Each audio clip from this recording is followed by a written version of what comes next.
Un jour, un roi s'adressa aux sages de sa cour. « Je me suis fait faire une très belle bague, sertie d'un diamant magnifique. Je voudrais y cacher, à l'intérieur, un message qui me serait utile dans une situation désespérée.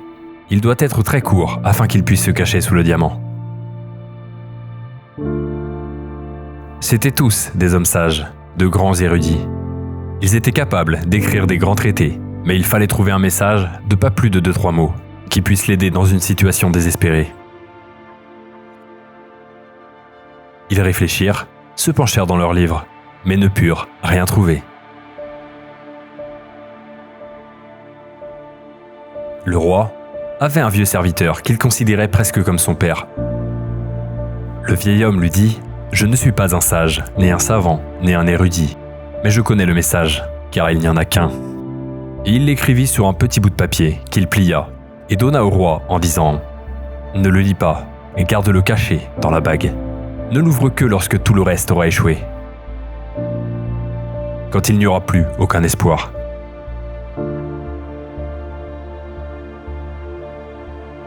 Ce moment arriva vite. Le pays fut envahi et le roi perdit son royaume. Pour sauver sa vie, il s'enfuit à cheval, poursuivi par les cavaliers ennemis. Il était seul, ils étaient nombreux. Il arriva à un endroit où le chemin s'arrêtait. C'était une voie sans issue, une falaise surplombant une profonde vallée. Y tomber marquerait sa fin, mais il ne pouvait plus faire demi-tour. L'ennemi était là. Il entendait déjà le bruit de sabots de leurs chevaux. Il ne pouvait avancer. Il n'y avait aucune autre issue. Soudain, il se souvint de la bague. Il l'ouvrit, sortit le papier sur lequel était écrit un petit message d'une immense valeur. Il était tout simplement écrit « Ceci aussi passera ». Un immense silence d'incompréhension descendit sur lui alors qu'il lisait cette phrase. Et c'est ce qui arriva. Les ennemis qui le poursuivaient avaient dû se perdre dans la forêt. Ils avaient dû se tromper de chemin. Peu à peu, le son de leurs sabots disparut. Le roi fut immensément reconnaissant envers son serviteur. Ses paroles se révélèrent miraculeuses. Il replia le papier, le remit dans la bague, rassembla à nouveau ses armées et reconquit son royaume. Le jour où il entra victorieux dans la capitale, il y eut une immense célébration dans toute la ville. De la musique, de la danse. Il se sentait si fier de lui. Le vieil homme, qui marchait à côté de son char, lui dit « C'est encore le bon moment de relire ton message. »« Que veux-tu dire ?» lui répond le roi. « À présent, je suis victorieux, le peuple m'acclame. Je ne suis pas désespéré, et je ne suis pas dans une situation sans issue. » Le vieil homme dit « Ce message n'est pas seulement fait pour le désespoir, mais aussi pour le bonheur. Pas seulement pour la défaite, mais aussi quand tu es victorieux. Pas seulement quand tu es le dernier, mais aussi quand tu es le premier. »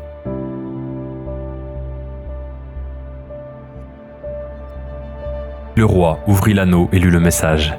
« Ceci aussi passera. » Et soudain, la même paix, le même silence, au milieu de la foule triomphante qui faisait la fête et dansait. Mais sa fierté avait disparu. Il invita son vieux serviteur à monter sur le char et à s'asseoir à ses côtés. Il lui demanda « Y a-t-il autre chose que je dois savoir ?» Le vieil homme répondit « La troisième chose que tu dois savoir est « Souviens-toi que tout passe, tout ne fait que passer.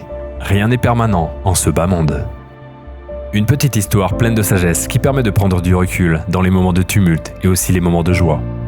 Tout est mouvement permanent, nos émotions, le temps, les aléas de la vie, les saisons, la pluie et le beau temps. Ainsi va la vie, qui nous berce tout le long de notre existence. Cette vie qui nous fait vivre des montagnes russes, des ascenseurs émotionnels, des hauts et des bas. Mais rappelez-vous toujours que tout finira par passer.